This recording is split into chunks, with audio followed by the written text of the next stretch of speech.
Black people who are conservative get grief from both sides. In my opinion, conservatives aren't conservative enough, and he laughed at that. Woe unto them who call evil good and good evil. Where you have more black babies being aborted than born. The black family has always been in disrepair because of its unfortunate legacy. As long as the male was not in the home, you got money. The more children had, the more money you received. Yep. It created black ghettos, black communities, single-parent families. The father's not there. And Isaiah 3 says, when men do not do what they're supposed to be doing, I will raise up women to rule over them, and the children will become their oppressors. Obviously, you're speaking from a place of familiarity, you being a black person, or so it appears. So it appears. How long do you think I've been like that? Your whole life.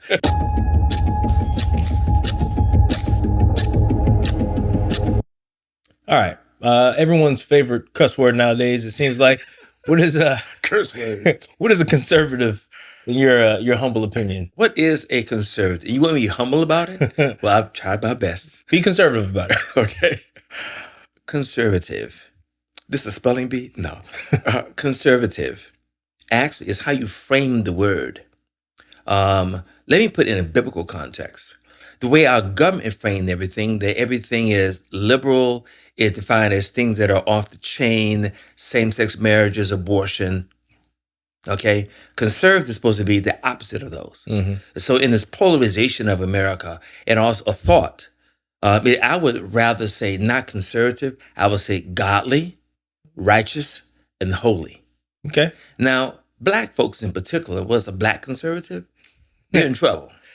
Why? Because those who are black liberals, and right now, historically has supported the new socialist black Democratic Party, is that it is totally antichrist and everything biblical that's they stand for. It's an oxymoron because this is supposed to be black preachers stand. They preach from the pulpit one thing, but the political action is another thing. That's called a diametric opposition of thought, logic, and intellectual dishonesty. So the preachers need to frame their conversation with the Bible and put that in political action rather than antichrist behavior on the political front. What do you think? All right. Well, you shifted it. I mean, I've started off with conservatives, but I think obviously you're speaking from a place of familiarity, you being a black person, or so it appears. So it appears. How long do you think I've been like that? Your whole life. But with thinking of it from a black conservative mindset, it seems like, honestly, black people who are conservative get grief from both sides. When I say both sides, I mean they catch it from if you're a black conservative, you have their your black family who may be liberals or maybe Democrats or someone who may be liberal, a little more liberal minded. So they're going after you because you're a black Republican or you're a black conservative, and then you have white people who are just as confused or feel the need to express their disbelief in someone of a darker skin tone. Yeah, for aligning their beliefs, their political beliefs with biblical principles. Correct. I think that's where you get the rub. But I find that here's another word: hypocrisy. To preach one thing and do another is hypocrisy. You see, the black church is the only institution that this country was allowed to exist from inception. Blacks don't have to read in the church. It was white Christians called abolitionists that recruited Frederick Douglass, that recruited Sojourner Truth, that recruited Harriet Tubman, all right, to actively speak for themselves. It was a Christian movement. These same white Christians are the ones who called all their white counterparts, I guess called the Great Awakening. There was one in the late 1700s, in the early 1800s. It's called the Great Christian Revivals in America. And they came forth and said the institution of slavery is wrong. And those white brothers who preach that, they're going to hell unless they change their wicked ways. Well, of course, the white America did not stand for that, especially when many of our founding fathers themselves had slaves and lived in hypocrisy. So now, blacks have flipped the coin. The institution that got blacks their liberation and freedom, and the prayers of all those who've gone before us, believe in their Jesus. The Jesus they serve right now is Antichrist, not Jesus Christ. Or, as the word says, another Jesus. Another Jesus, another gospel, and another spirit. This is found in 2 Corinthians chapter 11, verse 3 and 4. Most preachers might want to read that. So which Jesus do you believe in? Today, the liberal Jesus is the Jesus of anarchy, of rebellion. In fact, same-sex marriages? Well, the Bible says in Daniel chapter 11, verse 37, it says there that the Antichrist shall have no desire of women. He should be chief of the what? Rebels. He'll be chief of those who are, in a sense, covenant breakers. In Daniel 8, he'll also destroy the covenant of God. And speaking of verses 11, 12, and 13. And so the Christian black church today is in a world of trouble. The same Jesus that delivered our forefathers. And when I was born in the 1950s, I remember how it was. I remember going back and forth from New York to Alabama. I was born in Tuskegee at Tuskegee Institute back in the 1950s, and America have changed. So what is a black conservative? Number one, it's not skin. Number one, it's not black. God is not black, right? The issue is not skin. The issue is what? Sin. It's not skin, but it's sin. And the liberal stance is the stance of rebellion and antichrist. You're younger than I am. Yeah. I'm about a few years. You're my son, aren't you? About quite a few years. I think so. What do you say about this young man? I know if you're a black Christian, I think your responsibility, your direction, your guidance, everything should be geared towards the Lord.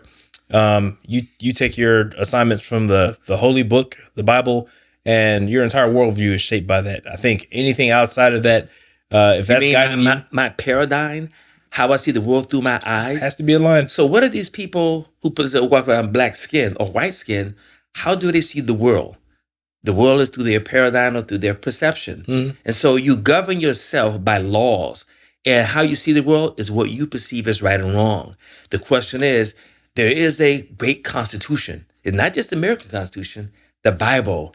It is a divine superior constitution. And when they die with their carnal minds, and when they perish one day and wake up and see the Lord, their black skin is not going to help them, nor their black political thought. You're right about that. Pray for them, brother. I remember having a conversation with a coworker one time, and his we were going back and forth. He was black, I'm black. We're talking politics, which I had no problem with. He did not have a problem with either, which to this day I respect him because we can have banter, we can disagree, and it's all. But we respectfully disagree. Yeah, I've seen some concessions over time, and I've seen different perspectives. I really do appreciate listening to people with differing opinions because it just shows me. You're mature, you're objective, and you learn in the process of changing ideas. Yes, those who are ignorant, unlearned, and who are emotionally tied to an issue, they cannot discuss the issue. Exactly, but it helps you kind of reformulate questions the next go round, or when you encounter someone like that. And if you're passionate about what you believe, and if what you believe you think is correct. I'm not a conservative because I think the Republicans are the most correct. I'm a conservative because I'm a Christian, and that in response to that, it shapes my worldview, and I align with the political party that most closely resembles. I remember telling him, this individual, in my opinion, conservatives aren't conservative enough, and he laughed at that. He was like, "Well, what do you mean? Like, what's the next step of being a conservative? You're gonna start wearing a Klan hood? Put on the pointy hat?" We kind of joked about it, but after I had a conversation and explained to him why I believe what I believe and the impact on the family and the Christian home and the balance that the Lord has set up, the order that He has, I think there's clearly a party that aligns with that view more than the other, and I think it makes that easy decision on election day or when it's time to vote. But again, I think there's faults on both sides of this two-winged bird that's pretty much flying the same direction. It seems like nowadays, but I don't know. What are your thoughts on that? Well, as far as Republican or Democrat, basically, both parties, the same party. They just take two different polarized ideological views to divide and conquer. All right. But how the Lord lines up with that there, my concern is with Christians in general. Number one, I remember back in 1970 when Jimmy Carter was running for president back in 76, he announced to the world he was a born-again Christian. Okay, and it shocked the world. Jimmy Carter announced a born-again Christian. That was a new thing. What's so amazing about that? It's been about for 2,000 years. In John chapter 3, Jesus told Nicodemus, except a man is born again of the water of the Spirit, he cannot enter to the kingdom of God. And so the problem we have is that the preponderance of ignorance in the Christian world and denominational divides and doctrines keep them blinded to the scriptures themselves. If you are a Christian, you're neither black nor white. If you're a Christian, you're supposed to be a born again Jew. All right. You Paul put it this way in Galatians chapter 3. He said, when we receive the Holy Ghost, we are partakers now of Abraham's seed, right? And the heirs to the promise. Galatians 3:29. And so Jesus says we're born again. Behold, all things have become new. Yeah. This is 2 Corinthians chapter 5, verses 17 and also verse 20. And so it talks about that when you're a Christian, you're no longer of your natural nationality. Right. I mean, I have on my head, I have my African hair. Yes, y'all, you know it. I have my Native American cheekbones, right? And I have my British hair back here from my white ancestry. Most blacks is a composite of all those.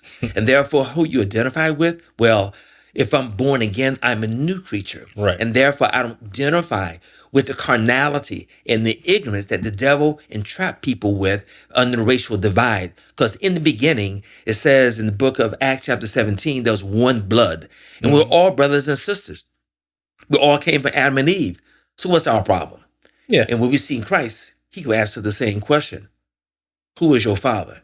It's either one or the other. Right. The Lord or Satan. And the God of the flesh or the God of the spirit. And who do you find your identity? If your identity is in Christ, you will take on his mindset. You'll take on his nature. Of Christ, take on his characteristics. You'll love what he loves. You'll hate what he hates. The gifts of the spirit. Yeah. The fruit of the spirit. That's the mind of God. And so every Christian must make that decision. Now, those in the world, if you're a black man, you're a dyed black man, your black skin will bust you wide open in hell. If you're a member of the Ku Klux Klan and their ignorance, yes, they claim that they do not like Jews. But that is so crazy. How can you not like Jews when Jesus was a Jew and they claim to be WASP, white, Anglo-Saxon, Protestant? That's, again, the preponderance of ignorance. This is what you have in the church world, in the black world, in the white world. And then you have those who want to make Jesus black. Yeah. All right? When Jesus was of the line of Jesse, he was the line of Judah, all right, from Abraham, Isaac, and Jacob. Yep. But there are those who want to preach that as well. Everybody wants Jesus to look like them, but let him be who he was, right? He wasn't European, did not have blonde hair. And so when those who attack the Christian faith, they taught Christianity. Mm-hmm. You know, Christianity is not even found in the Bible. Christianity is not in the Bible. The concept is not there. The word is not there. Because in the beginning, there was only one church, one Lord, one faith, one baptism. And both Jews and Gentiles believed the exact same thing. They were first called Christians in Antioch. Acts 11, verse 26. Yep. Antioch, Syria. They were first called Christians there. Mm-hmm. So what are you? They've always been followers of Jesus. Amen. Yep. You know, I'm dumbfounded by the fact that many of the policies going back to the Depression, all right, in the welfare system, were designed to break up the black family. I'm also cognizant of the fact that before and after the Civil War, all the efforts of the Democratic Party, the part of the Klan and the South, were designed to make the black family an illegal institution because during slavery, it was illegal for blacks to marry, being that they were property according to the 1856 decision of Dred Scott. Blacks were property and not human. And even today, it seems some of those same policies are still in effect. And our black leaders are making money off this year, and nobody's seeing the obvious contradictions of the sellout that they're doing to the black family and the black community. And correct me if I'm wrong, but before my time, wasn't it Lyndon Johnson who came up with a lot of these programs that are still in existence today? They've been expounded upon, and he was a known racist till the day he died, I believe, right? Well, it wasn't so much Johnson. He really helped a lot. He worked with King and many others. It was Roosevelt, and it was that guy, the first Democratic president after major president after the Civil War. And that was Woodrow Wilson. He reversed and brought a lot of the segregation elements into the federal government, and that was during his administration. But what happened is that throughout America's history, we have a total assault on the black community. Today, I guess it's called eugenics. Eugenics is population reduction and also population control. The black population hovered around 12% for the past 30 years. And then Martin King, I think, was killed in part because he spoke out against black genocide during the Vietnam War. But with that being said, so many things are happening today. You may have some in your mind, the things, what do you think are some of the things that are causing or reducing the Black population in our communities today? Yeah, I don't know if it was initially started off. I think it was definitely some policies that were. I bring up welfare, and that was the reason I brought up Lyndon Johnson earlier. No, Because that was Roosevelt. Roosevelt. Okay, Yes. I apologize. So programs like that that have been continued and expanded to this point. I feel like those have undermined the Black home for obvious reasons. I think we've all heard. As long as the male was not in the home, Exactly. the woman got money. That's the only way to obtain your benefit. Right. And the more money, more children had, the more money you receive. Yep. It created Black ghettos, Black communities, single parent families. The father's not there. And it was David that said in Psalm 109:9 that if you want to destroy people, let the children be fatherless, right? Yeah. Let them be fatherless, because women cannot raise men. Let them be fatherless. The men will find their identity. Either they will join gangs and destroy the communities, or they'd be like the mother and become effeminate like her and take on her attributes. Either way, destroying the Black family. We're seeing the evidence of that today. I think, single parent homes around the world hovers somewhere between, or at least homes where fathers are present. Fathers aren't present, somewhere between 5 to 7%. In most countries, the United States is like 25% of homes don't have a father present. That's a big problem, and we're reaping the benefits or unfortunate benefits of that. And the fact that the violent crime, the incarceration rates, and it's even higher for Black communities. So, I mean that is a direct reflection of bad policy, in my opinion. But then you have things like the abortion movement, which is Margaret Sanger, her purpose also back in a known 1929. racist. Yeah. Absolutely. And it was not for women's rights. Matter of fact, think about abortion. Married women don't have abortion generally. They generally have abortions. It is single women that have abortions. And this move began in the 1960s during the sexual revolution, when the women said, we're going to throw away our drawers, throw away our bras, etc. Throw these things away. We're going to have liberation. And they got the liberation. 10 years later, they need to resolve that liberation, abortions in the 1970s. Yep. So what we have is that the Planned Parenthood located mostly in the Black communities. It's Well Black documented. genocide. Yeah, well documented by design. And Unfortunately, one of the most dangerous places to be for a Black child be in the mother's womb today, if you're a single parent. And not only that, we look at also the incarceration rate. Men are being incarcerated, and untold Black and Hispanic men that are filling out jails. So where do Black women have a mate? They don't. So now they're pushing same-sex marriages. And so what are same-sex marriage?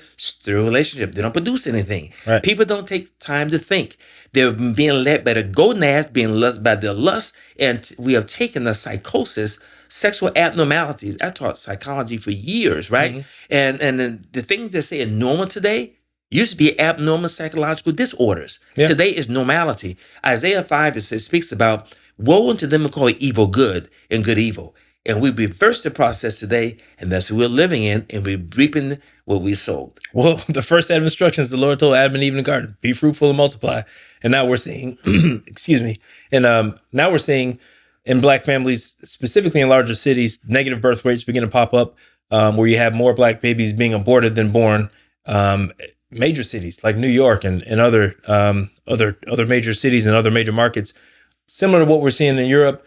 This is an extreme version or extreme example, but in Europe, you don't find cases of Down syndrome because they've essentially rooted out through prenatal scans and tests, and they can find out, the likelihood. It doesn't even mean that your child is going to have Down syndrome, but if there's a chance that they will, based on statistics, many people have just aborted those children because they see that as a negative, and unfortunately, they've sterilized themselves for certain types of people. So it's not just either way. At the end of the day, many people don't know what's happening to them based on their own lust. Mm-hmm. So Frederick Douglass had that profound mic drop moment that seems to just still be echoing, where he talked about how it's easier to repair broken children than to build strong men. Am I saying that right? Yeah, that's pretty accurate. You're saying that right. In fact, a child that is broken and psychologically damaged based on the issues going on in their family, divorce, child abuse, extension cord whippings back in the 1960s and 70s and 50s, infidelity, men not getting divorced years ago, but they just had many women having friends like they do in the islands and other countries in Africa. The effect upon the children is profound. And our country, the black family has always been in disrepair because of its unfortunate legacy. Unfortunately, I believe in the 1960s and 70s, when black women began to get a little bit more liberation and college education, they joined the white feminist movement, not understanding they got in the middle of a domestic quarrel between the white female, her father, brother, uncle, grandfather, and cousins. Because they still run Wall Street. They still run the world in America. And now you have the black woman who is now in opposition to her husband, and men in opposition to the mothers, not fathering their children. And the children are left vulnerable to the devil. As a result, incest and all other vulnerability happen, and fear and psychological problems in our schools. Children who are broken, utterly broken. And as a result of that, they're broken children. It's hard for them to have whole families and understand, even receive or appreciate love, because the trust factor is not there. Mm. And my heart goes out to these children as public school systems.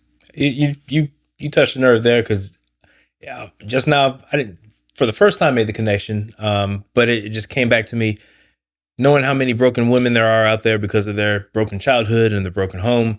They grow up, have a hard time finding a mate, a suitable spouse. They need protection, spiritually speaking.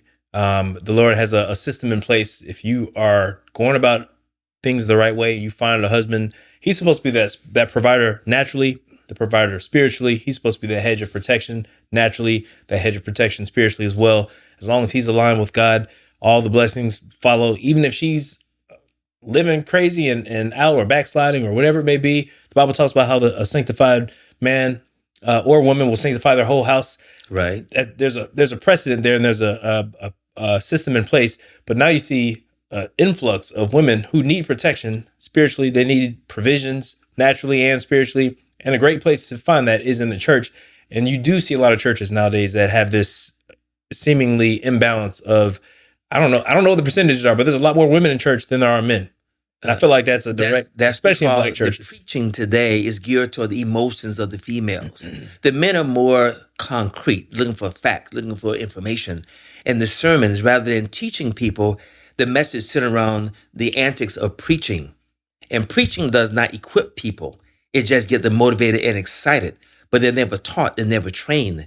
And as a result, they're overwhelmed by women in the church. Now the women, the pastor become like that's his harem of women. I hate to put it in those terms, but the men are left home and they're not going out to reach the men. That's how you build strong churches. That's how you build strong societies. By bringing in men. By working complementary, husband and wives working together to save our children. So I'm hearing two different things. I'm hearing there is in my opinion, and correct me if I'm wrong, but it seems like there are more, especially in black churches. Since we're focused on the black family, there seems to be a lot more black females in black churches than there are men. That is correct. For good reasons, in my opinion. They need a place of provision. The church is supposed to provide that. Well, even that is changing now because of COVID and many other factors. A lot of the younger generation, they're not even going to church anymore. Yeah, that's a whole. And as a result of that now you have not only ungodly parents of all colors and ungodly children who have no fear of God, no knowledge of God, no His word, and therefore they cannot train their children up in the ways of God to walk in His righteousness. And if they don't teach their children the ways of God, then God has no choice but to judge their children in the last day. So the children's salvation is all the time dependent upon the parents and their stance and their knowledge in relationship with God. Yeah, and men failing to lead their homes and bring them to church. The priest of the house, the pastor of the home, when he neglects his responsibility, and Isaiah 3 says, when men do not do what they're supposed to be doing, he said, I will raise up women, to rule over them, and the children will become their oppressors. Yeah. So that's what happened. The children are oppressing our communities. They're in the schools, the altercation, the fights, the game, the drugs, the violence, everything else, because men are not doing what they're supposed to be doing, and the women have forgotten about the song, Strange Fruit. When black men, for over a century, since the 1876 decision, U.S. versus Cruikshank, which legalized the lynching of blacks in America and the murder of blacks without any consequences for those who did it. The state did not do it. Black men were hung 2 and 3 and 4 and 5 from a tree. and black men were in the shadows of despair in America. And today, with the feminist movement and the women attacking men and their sons, they're making it very, very hard for men to stand up to be men today. A lot going on. Men who are not equipped, they're staying at home. They're not going to church. Women who are going to church and pastors who aren't equipped to teach them. Children that are running amok. The whole house is out of order. The church is out of order in many places. But that, again, it's a sign of the times. It's sign of the times, and is our society in a nutshell. Interesting quote. I remember finding this. Russian president, former President Khrushchev, back in the 1950s. He's famous for saying, "We'll take America out without firing a shot. We do not have to invade the U.S. We will destroy you from within." I know that's a profound statement for a lot of reasons, but in light of the black family and what's going on in our culture and our society, what does that mean to you? Well, since Khrushchev was a communist, head of Russia at that time in 1956, Khrushchev said that this right bastion called capitalism will implode. It will explode. It will collapse from the inside from its own weight. It seemed like it has come to fruition at this juncture in America's history. Everyone is against one another. Karl Marx introduced this theory. He called it the thesis versus the antithesis to produce the synthesis. But that is the extreme right, maybe that's Republican, the extreme left, the Democrats, will produce the synthesis, a new world order. You must destroy both to create a hybrid. And when Russia and China became more and more capitalistic in the 90s, and America becoming more socialistic, communist recently, when the what's his name? Bernie Sanders. Bernie Sanders. Bernie Sanders. When Bernie Sanders joined the Democratic Party, they're the Socialist Party, and they became one to help Biden win the presidency. That's when the Democratic Party became the Socialist Party. But way before then, black liberation theology or concepts in the early 1900s from Soren Kierkegaard and Walter Rosenbusch, they came the ideas of black liberation through social means. Martha King added the change of heart element to it. But however, today, black liberation theology is actually black communism to make the communist agenda palatable, use the black community as a means for social dependency to bring that about. And what is the enemy that's fighting against? Racism. So everything's racism now. Everybody's racism. And most people can't even define the word. Yep. Racism simply means this, that one group believes that their race is superior to another. That's it. Yeah. Whether they're bigot or whether they're prejudiced or whether they discriminate, those are attributes to words to themselves. But racism by itself only simply means that you believe that your race is superior to another. But the highest level, I must add this in here, the highest level of racism is called ethnocentrism. And this is the belief that your race and your culture is superior. And that's what we have exported worldwide, and that's what's being propagated in America. Even blacks are doing it today, as they are surrogates in neo-colonialism that mean black surrogate preachers like overseers during slavery are herding and leading the black masses, and they don't even know it. I won't mention none of their names. I'm talking about all of our civil rights leaders. That's what I'm referring to right now. Yeah, feels like it. I mean, you look at critical race theory, Black Lives Matter, all these all communist organizations. Yeah, they have communist roots. Karl Marx heavily influenced the writings of the people who started these organizations. They were influenced by their writings. It's a phenomenon that it seems like it's new, but there's nothing new under the sun. It's been around forever, and it's just being repackaged and represented, delivered by black people. It makes it harder to shoot down. Maybe people question it less. It's why they question less? Because whenever you question them, they holler racism. Yeah. It's not racism at all. Right. All right. So what's happening right now? They found the thesis and the antithesis to fight against one another to produce a Hegelian dialectic. Now the guy about it, to go back to Khrushchev's comment, back in the mid 1800s, we have a case whereby which the idea whereby which turn all elements, turn the husband against the wife, the children against the parents, police against everybody, turn the judges against the citizens, everyone against everyone. This is the perfect storm. And that's what's going on right now, right? And this element of communism, following after Karl Marx, of the social conflict theory, is what we have today. Everyone is against everybody. Gay versus straight, Republican versus Democrat, conservative versus liberal. Turn everyone upside down. And this idea of capitalism, yes, communism is the alternative.